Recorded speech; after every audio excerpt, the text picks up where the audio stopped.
You know, Diddy bought his son a Bentley. Maybe, you know, he could buy you one also while you're out. He got me a Lamborghini.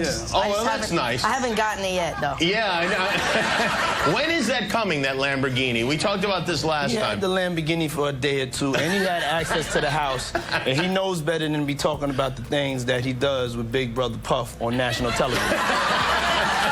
Joe Rogan has built a reputation for blunt honesty, unfiltered opinions, and asking the questions other people are too afraid to voice. But on this particular episode of his podcast, fans didn't see the confident, sharp-tongued Rogan they're used to. Instead, they saw a man clearly weighed down by the details in front of him, a man visibly saddened by what he had learned about Justin Bieber's early years in the music industry and the powerful figure tied to that story, Sean Diddy Combs. And good luck when you're older. You know, Justin Bieber had a post the other day on his Instagram talking about all the drugs that he did when he was younger and how much it f***ed him up. And now he's got a relationship with the Lord, and he's got, you know, he's married, and he's trying to be a normal person. Yeah. But he's struggling with the fact that he was insanely famous when he was a kid. So check this out, yo. Justin, you ever seen the movie 48 Hours? Right now, he's having 48 hours with Diddy, him and his boy. They're having the times of their lives, like, you know, where we hanging out and what we doing. We can't really disclose, but it's definitely a 15-year-old's dream. You know, I have been given custody of him. You know, he signed to Usher. I'm signed to Usher. I had legal guardianship of Usher when you know he did his first album. I did Usher's first album. I don't have legal guardianship of him, but for the next 48 hours, he's with me. From the very beginning, the tone was different. There was no warm-up, no casual joke to ease into the topic. Joe sat silently for several seconds, staring at a folder on his desk before finally speaking. "This one isn't easy," he began, his voice low. "This is about a kid who was supposed to be protected, and instead, the people around him failed." He explained that over the past week, he had reviewed documents, travel logs, and video clips connected to Bieber's time under Diddy's supervision. Together, they painted a picture that left Rogan deeply unsettled. The first thing Joe addressed was a resurfaced interview clip from years earlier. In the footage, Diddy recalls spending 48 hours with a 15-year-old Bieber, describing it as a teenage dream, but refusing to say what actually took place. What came next was the part that visibly hit Rogan hardest. The handwritten notes reportedly from Bieber during that period, one written in messy scrawl read, "Please let me sleep." Rogan put the paper down gently, took a breath, and said, "That's a child asking for rest? That's not the voice of someone chasing their dream. That's the voice of someone who's overwhelmed and just trying to make it through the day." Joe then laid out the timeline of events as he understood them. Bieber had been under the mentorship of Usher, who at one point had temporary guardianship. But somewhere along the line, without formal legal process or documented safeguards, Bieber was placed in Diddy's care for a stretch of time. There was no official transition, no oversight, Rogan explained. You don't just pass a kid around in this business like it's nothing, but that's exactly what happened. Because I think if a victim comes out against Usher, it'll show how egregious this shit is. Because if he can be a predator, then anybody can be a predator. Can't smile in your face the whole time. You feel what I'm saying? Like, people look at Usher, they don't see that. They're not seeing the victim. They're not seeing that boy that got rushed to the hospital. They're not seeing what the intentions was in his heart when he took Justin Bieber there. Oh. Let's be honest. He took Justin Bieber there. Diddy had been trying to get to Bieber for a minute. And his management was backing him off. But it wasn't until Usher took over management and had guardianship and gave temporary guardianship to the diddler for 48 hours. Think about that. And then you have them come to audition for you, right? Actually, there were a few people. My wife at the time. Right. It also was Perry Reed, L.A. Reid's first wife. You were all sitting in a room somewhere. We were in a room. Yeah. And I showed her the video. And Perry says, "Are you crazy? You better get down there and meet this kid right now. He's amazing." When all these pics come out and all this stuff with Bieber's big penis, are you the mastermind behind that? Say, listen, show off your big penis and people will come to those concerts? Or are you sitting there? Is that the kind of managing he's doing? Usher, are you sitting down with him and saying, yeah, show your or leave it in your pants? I mean, do you sit him down and say, look, part of this is PR, Hey, man. by the way, he does have a brain of his own. Yeah, but were you shocked at the size of his penis? Hey, listen, he has a mind of his own. What he chose to do with his penis is his prerogative. He's managing that aspect of his life. But Usher, is somebody... I have nothing to do with Justin Bieber's private parts, man. Flown out to Atlanta by a manager. His name's Scooter Braun. Flown out to Atlanta just to meet with him and meet different producers and different people. I was actually going to meet Jermaine Dupri at his studio. And who rolls up? Usher in his Range Rover. The sadness in Joe's voice deepened when he described the so-called immersion weekends that Bieber attended while with Diddy. These were highly controlled events where phones were taken away, outside communication was limited to a few minutes a day, and long rehearsal sessions stretched late into the night. Joe shook his head as he described it. A 15-year-old needs time to rest, to grow, to be a kid. This wasn't about development, this was about control. Then came the therapist's report, filed when Bieber was just 16. Rogan read portions aloud, his tone heavy. The report described Bieber as emotionally withdrawn, over-monitored, and living in constant fear of disappointing those in charge. It also noted a loss of personal agency, meaning Bieber didn't feel like he had any control over his own life. Joe stopped reading for a moment, rubbing his face. This kid was carrying the weight of an entire empire at an age when most kids are just figuring out who they are. That's not a position any teenager should be in. The security footage Rogan referenced next was perhaps the most haunting. A grainy video showed Bieber walking down a hallway at 3 a.m., guitar in hand, flanked by 2 adults. His face was expressionless, his posture tense. In the background, a whiteboard listed the weekend's rules. 5-minute phone limit, no outside calls, vocal drills all day. Joe's voice grew quieter as he pointed out, there's no mention of schoolwork, no mention of downtime, no mention of anything that's about him as a person. Just work, work, and more work. As the episode progressed, Rogan's sadness began to shift into a determined kind of frustration. He spoke about how Bieber's public struggles in recent years, his openness about anxiety, burnout, and rediscovering his identity now made perfect sense when viewed in the context of what these documents revealed. He wasn't just battling fame, Joe said. He was battling a system that saw him as a product before it saw him as a person. So many horrific accusations, though, involving young singers, children. Yeah, it's disgusting. It's insane. He makes R. Kelly look like a decent guy. Yeah. It's so crazy. It is crazy. And meanwhile, the guy was like hanging out with Oprah, hanging out with Obama. Jay-Z, Everybody. I'm sure the Clintons were there at some point. Maybe Bill. What's going on with you guys? Are you working together? I'm not. I mean, I think that we've become friends in a strange way, you know. Like Robin Big. Yeah. It's like exactly. I'm Big and you're Robin. Yeah. No, I mean, to a lot of us, he's like a little brother. You know what I'm saying? He's not afraid to call and ask for advice. He's somebody that, in the industry-wise, the record industry is a strong family, and he's somebody that, you know, we definitely have our arms around, and we want to protect him because he's such genuinely a nice person besides his talent. You know what I'm saying? He's one of the greatest kids that you could ever know. By the end of the episode, the impact of Rogan's words was already rippling across the internet. Fans expressed outrage, industry insiders whispered about how the revelations might affect Diddy's legacy, and within hours, some companies quietly began distancing themselves from his projects. But for Rogan, this was never about corporate moves, it was about the human cost. Closing out the episode, Joe announced that all proceeds from that day's podcast would be donated to youth mental health programs and advocacy organizations for young performers. This isn't about canceling someone, he said firmly. It's about correcting a system that lets this happen in the first place. If you saw it and said nothing, you're part of the problem.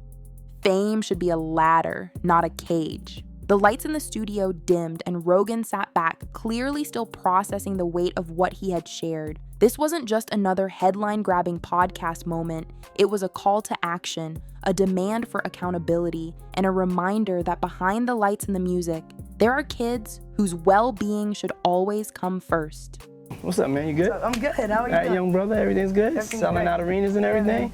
Starting to act different, huh? No, You ain't been calling me and hanging out the way we used to hang out. Well, I mean, you try to get in contact with me, through all my, partners and whatnot. Mm-hmm. But you never really got my number, so. Right, okay. My number? Yeah. I'm gonna tell you my number. Yeah. It's 555. Yes. Okay. 5555. Okay. 55. Y'all heard that? Yeah. Okay. We had seen these videos of Justin Bieber being handed over to him at age 15. Great job.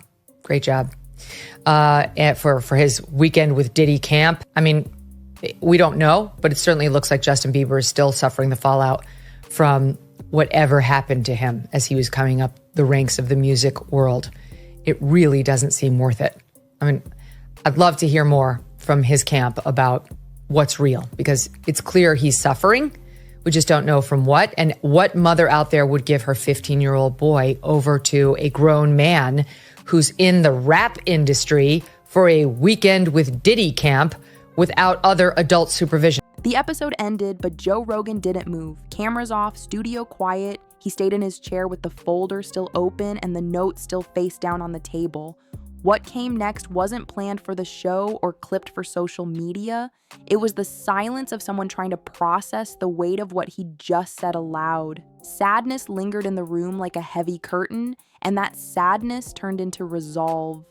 Joe wasn't finished. He decided the story couldn't end with an emotional broadcast. It needed momentum, structure, and change. It needed allies. It needed daylight. He called his producer back into the room and asked for two things: a fresh legal read on everything he'd referenced, and a roster of potential guests who could speak to the pressures placed on young performers without reliving trauma on air.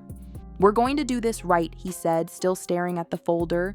"No grandstanding, no shortcuts. We'll build a record." His producer nodded, quietly gathering pages from the table. On Joe's desk was a simple checklist he'd written during the break. Verify timelines, protect minors, no speculation, center well-being, push for guardrails. He added one more line at the bottom: keep it human. Separate the story you were why awa. The following morning, Joe recorded a short, sober update for the feed. He thanked listeners for the outpouring of messages, made it clear he wouldn't be airing rumors, and asked parents of young performers, teachers, coaches, and reputable child advocacy attorneys to contact a dedicated email his team had spun up overnight. He explained the goal: identify specific, practical safeguards that any label, agency, or management firm could adopt immediately.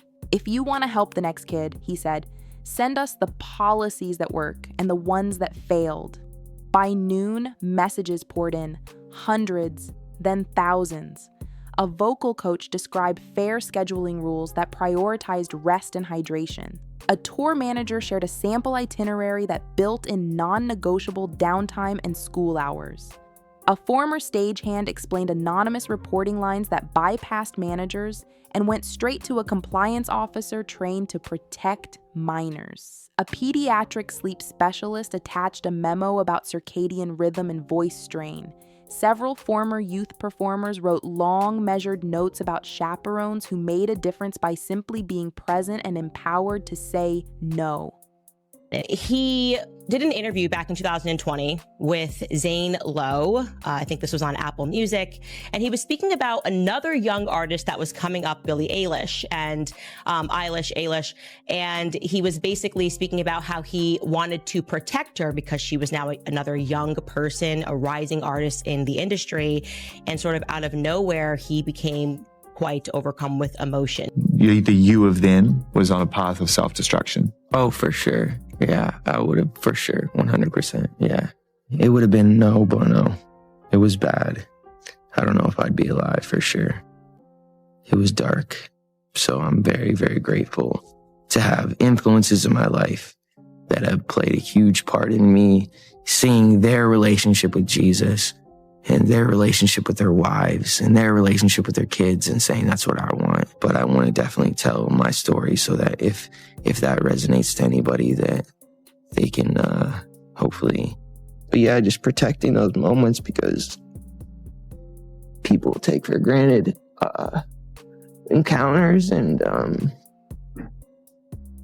Joe and the team compiled an internal draft called the Young Artist Care Standard. It wasn't law, it wasn't a contract, it was a set of baseline protections any professional operation could adopt the same day without waiting on a court order or federal rulemaking. The first version was simple. No overnight sessions for minors, no confiscation of personal phones except for brief performances where devices could interfere with safety or equipment, and always-on third-party hotline staffed by mandated reporters, and a rotating roster of approved chaperones trained in youth development, not just security. There were sections on nutrition, education blocks, mental health check-ins, and transparent itineraries sent to parents in real time. Each paragraph pointed back to the same idea: talent is never an excuse to reduce a teenager to a schedule. When he brought the draft to air, Joe's tone was calm and focused. He didn't relive the most painful details from the previous episode. He didn't repeat the clip. He simply described the standard and asked the audience to pressure companies to sign it. If a business wants the privilege of working with minors, they can meet these basics, he said. If they refuse, ask why. The response was immediate. A mid-sized label publicly endorsed the standard. A live events company posted that they would pilot the checklist on a regional tour. An entertainment union asked for a meeting to align the language with their existing guidelines for young members. Behind the scenes, Joe kept reading. He dug into production schedules and compared them with school calendars. He learned how easily temporary guardianship could be misunderstood and how often mentor became a catch-all for authority without accountability. He invited a child advocacy attorney to walk listeners through the difference between permission and protection and how the best systems assume a young person will have trouble saying no in the presence of power. The attorney didn't name names. They didn't need to. The lesson was structural. If the framework is strong, no star, no executive, no celebrity can quietly override it. Anyways, I want to also just show you this montage. This is a montage that was shared by Evie Magazine. They do great work on their TikTok of Justin Bieber, again, just 15 years old, in Hollywood, surrounded by a bunch of adults. And you let me know if any of this registers to you as normal. Take a listen.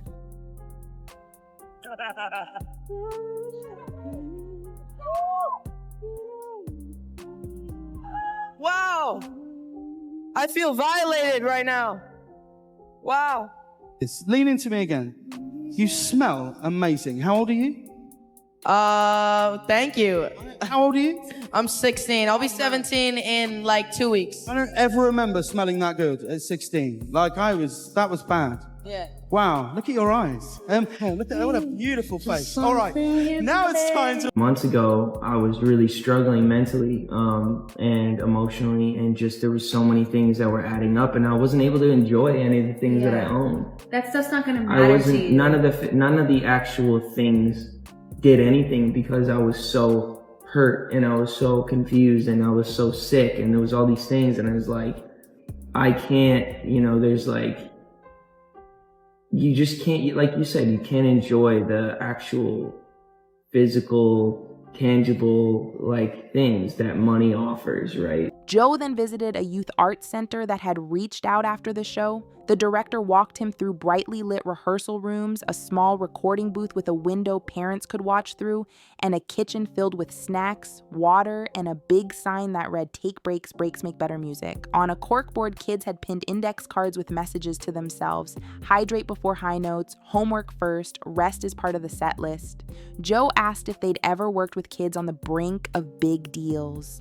The director smiled sadly. All the time, the truth is, the bigger the opportunity, the more important the boundaries. Joe sat on a bench in the hallway and thought about that word, boundaries, how different it sounded from access or exposure or immersion. Boundaries let kids be kids while they grow into artists. Boundaries are boring and they save lives.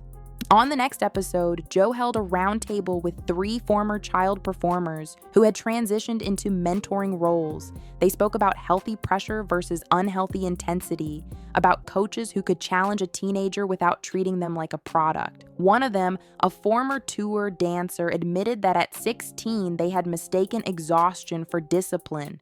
I thought being depleted meant I was serious, they said. Now I teach kids that being serious means respecting your limits. Joe listened more than he spoke. When he did speak, he chose his words carefully. Sadness for what had happened to other kids, determination to make sure it didn't happen to the next. Say this about Justin Bieber. When people hear about him going insane, like, of course he's going insane. You have no idea what it would be like to be him and to be 17 years old. And girls literally trying to break into his house. They're coming down chimneys. They're flying in on parachutes. They're doing anything they can. They just want to be around him. You want him to be normal? Oh, man, poor guy. You think I could book that for like the weekend of the 14th when the soundtrack comes out?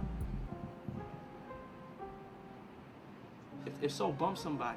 All right, thanks. All right, love you, man. Bye. I got my MTV out. Savage! I'm a savage! Oh!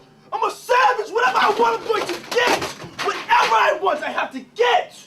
The show's audience began to organize around practical tasks. A group of school counselors offered to create a free, downloadable travel school packet for tutors on tour, short lessons that lined up with state standards and didn't assume reliable Wi-Fi or perfect sleep. A nonprofit offered scholarships for young artists to access mental health services without going through a manager. Parents formed a volunteer network to sit outside studio doors as neutral observers, not to police the art, but to witness the schedule, to ensure water breaks weren't aspirational and curfews weren't suggestions. The tone online shifted from shock to work. All the while, Joe kept the center of gravity on the industry's responsibility. He reminded listeners that fame is not a permission slip to remove basic care. He highlighted the difference between trust and transparency, noting that trust thrives in the presence of clear, enforceable rules. He read from a draft policy that required any special weekend or immersion to be documented with a written curriculum, a daily timeline that included rest, and a named adult, independent of the creative team, who had the authority to stop the schedule. If the plan can't survive sunlight, he said, it doesn't deserve a place in a young person's life.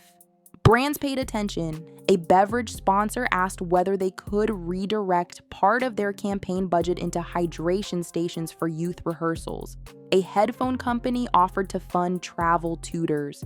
A streaming platform proposed a safe set label for productions that submitted to third-party verification on youth safety standards. Joe agreed to none of it right away. He told them the standard came first, logos would come later.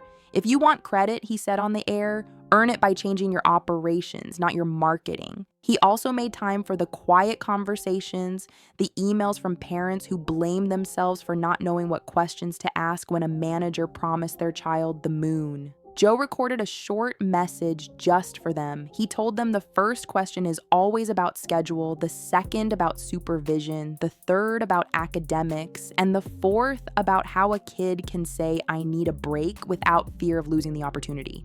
If the answers are vague, he said gently, that's your answer.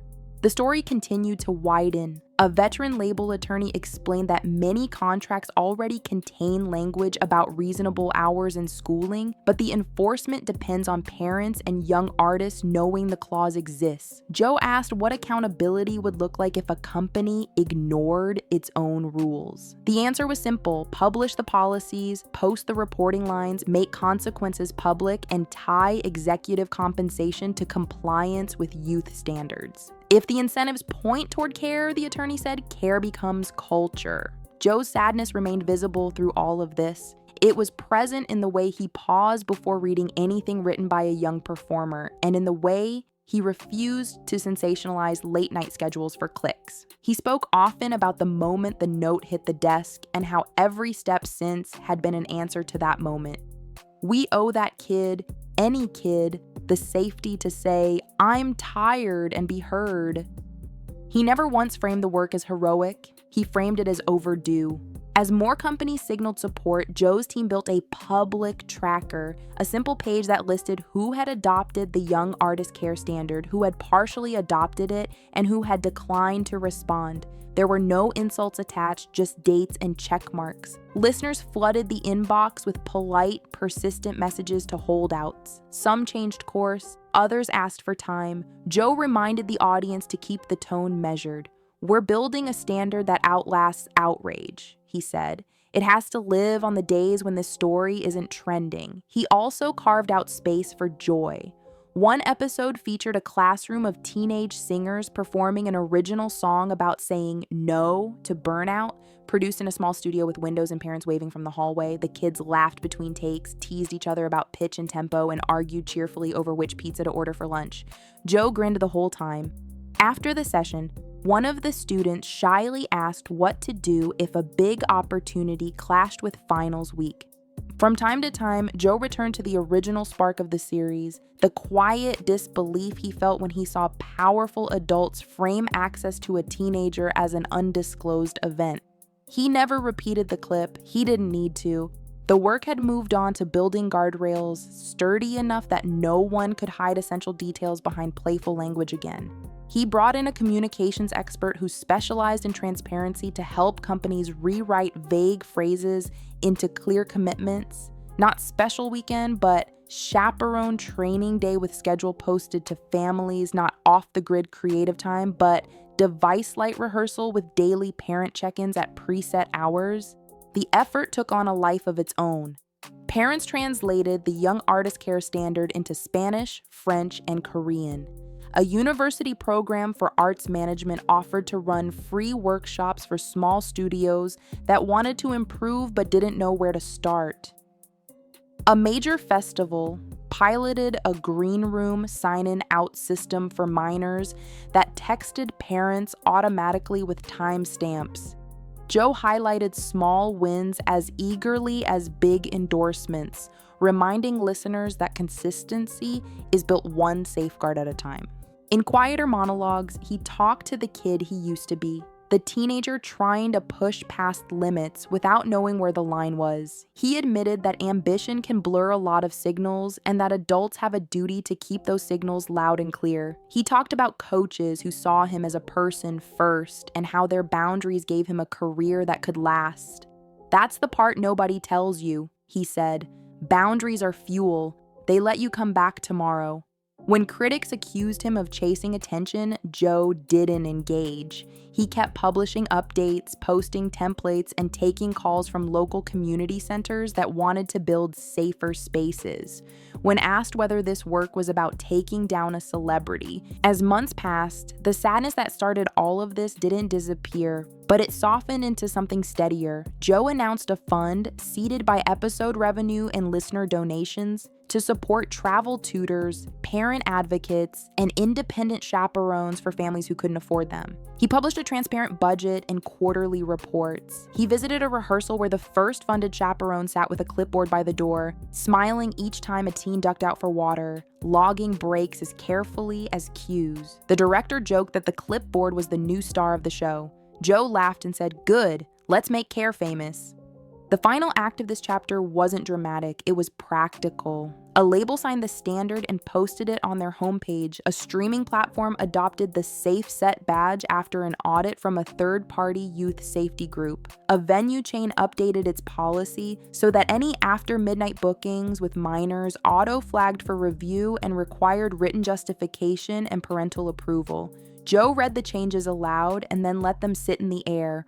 Ordinary and powerful. He closed one of the later episodes by returning to the image that had broken him. The note on the desk, the one he didn't show on camera again. He described how that single sentence had become a measure for everything that followed. By then, the audience didn't need a recap of the original broadcast to understand why Joe looked sad when he said it. They had watched him turn that sadness into policy drafts, community calls, classroom visits, vendor checklists, and open doors.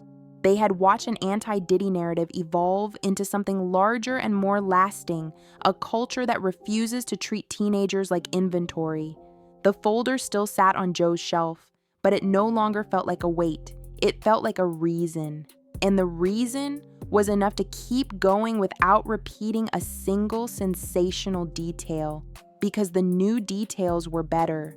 The names of companies that signed on, the timestamps on break logs, the parents who now knew exactly what questions to ask, and the kids who sang their hearts out under bright lights with boundaries strong enough to carry them safely into tomorrow. By the time the first anniversary of Joe Rogan's emotional episode rolled around, the conversation had evolved from a podcast moment into a movement that had reshaped parts of the entertainment industry. The young artist care standard had grown from a modest document drafted in his studio to a set of operational practices endorsed by multiple major labels, production companies, and even some talent agencies once notorious for their grueling schedules. But the journey to that point was not smooth. Joe's sadness over Justin Bieber's experience had turned into a relentless determination, and that determination often put him in direct conflict with powerful industry insiders. Some saw him as a disruptor, bringing necessary change. Others saw him as a problem, a public figure capable of rallying millions behind an idea that challenged how business had been done for decades. One of the most pivotal moments came when Joe was invited to a closed-door meeting with executives from a major entertainment conglomerate. The company controlled a network of music labels, television production arms, and live event venues. They had been criticized for their handling of underage talent in the past, but had never publicly committed to sweeping reform. Joe walked into the conference room with his copy of the Young Artist Care Standard printed in thick, spiral-bound booklets, one for each person at the table. He didn't open with a lecture. Instead, he told the story of the first email he got from a parent after his initial Diddy Bieber episode. A father who had signed a vague mentor weekend release without realizing it gave the production company 72 hours of unrestricted access to his daughter. That's not a mentoring agreement, Joe told the room, his voice steady. That's an open invitation for exploitation. Some executives shifted uncomfortably, others crossed their arms, but Joe didn't waver. He outlined how adopting the standard would protect not only the kids, but also the company from reputational and legal fallout. Then he added something that caught everyone off guard. If you refuse to sign this, I'm going to say that publicly, and I'm going to explain why. It wasn't a threat in the theatrical sense, it was a statement of fact. Joe knew his platform could apply public pressure where private negotiations stalled. By the end of the meeting, the company hadn't signed, but they had agreed to a pilot program across 3 divisions. Joe walked out knowing it was a partial win, one that could lead to more if it worked. As the months went on, Joe found himself working with allies he never expected. A veteran pop star, once dismissive of podcast activism, reached out to share her own story of narrowly avoiding dangerous working conditions when she was a teenager. She had since built a small management company with an emphasis on artist welfare, but admitted she struggled to get the industry to take her safety protocols seriously.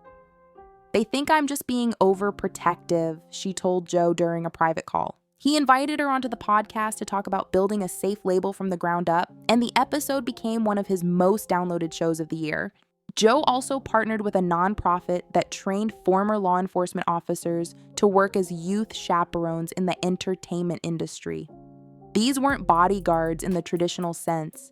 They were trained in child psychology, conflict de-escalation, and the unique pressures of public life for minors. Their role was to protect without intimidating, to observe without overstepping, and to keep young artists safe while allowing them to work. Joe began referring to them as anchors because their presence gave kids a steady point of safety no matter how chaotic their schedule became. Not everyone was pleased with the changes Joe was pushing. Anonymous blogs began accusing him of exaggerating his claims about the risks in the industry. One article tried to paint the Young Artist Care Standard as unrealistic and burdensome, claiming it would stifle creativity and spontaneity in artistic work. Joe addressed these critiques head-on in a special episode, Creativity doesn't require stripping away basic safety, he said. If your art can't happen without exhausting a teenager or cutting them off from their family, you're not making art. You're running a sweatshop with a microphone. The smear campaigns only strengthened his resolve. He recognized the tactics: discredit the messenger, muddy the conversation, and hope the public loses interest. But Joe had built his career on weathering criticism. Instead of retreating, he doubled down on producing episodes that focused on solutions rather than rehashing old controversies. One of the most significant developments was political. A state legislator inspired by the movements proposed a bill modeled after the Young Artist Care Standard. The bill aimed to create statewide protections for underage performers in music, film, and live entertainment. Joe was invited to testify at the committee hearing. Standing at the podium, he didn't give a fiery speech. Instead, he read directly from letters sent by parents, young performers, and educators. He told the story of a 14-year-old guitarist who collapsed from exhaustion during a rehearsal weekend because no one had built-in meal breaks or hydration. He shared the words of a young dancer who had missed an entire semester of school due to a poorly planned tour schedule. The room was silent when he finished. Even lawmakers who typically avoided entertainment industry issues admitted something had to be done. The bill passed out of committee with bipartisan support. And though it faced hurdles in the full legislature, its progress alone signaled a cultural shift. One of the most rewarding outcomes for Joe was seeing the standard applied to fresh talent. A teenage singer from a small town signed her first major label deal under a contract that included every provision of the Young Artist Care Standard. Her parents reached out to Joe to thank him, explaining that they had been overwhelmed by the industry's complexity until they found his resources. Joe invited the young singer and her parents to the studio for a low-key conversation about her early experiences. She described feeling respected and supported, with mentors who checked in on her mental and physical well-being before pushing her to perform. Her parents talked about how the transparency in scheduling allowed them to remain involved without feeling like they were hovering. "This is what it should look like," Joe told his listeners, "not just for one artist, but for every artist." What began as a domestic push started spreading overseas. Industry groups in Canada, the UK, and Australia reached out to adapt the Young Artist Care Standard to their own legal systems. Joe took a week-long trip to London to meet with music unions, talent agencies, and government officials. In one meeting with a group of British managers, he was told that the problem wasn't lack of rules, it was lack of enforcement. Joe nodded. "Then we make the rules harder to ignore," he said. In Sydney, he met with a group of former child actors who were lobbying for similar reforms in the film and TV industry. They shared stories eerily similar to those he'd heard from musicians, proving that the issues weren't confined to one sector of entertainment. By the time he returned to the States, the movement had a global coalition behind it. The Diddy Bieber story that had initially broken Joe's heart was no longer the sole focus. It had become the catalyst for a much bigger mission, one that connected artists across generations and industries. Veteran performers began mentoring young talent, not just in artistry, but in how to recognize red flags and advocate for themselves. Managers who once prioritized speed over sustainability started building artist wellness into their contracts. Even some of Joe's critics admitted the changes were improving working conditions without hurting output. The most profound change, however, was cultural. The idea that relentless schedules and total access to young performers were signs of dedication was fading.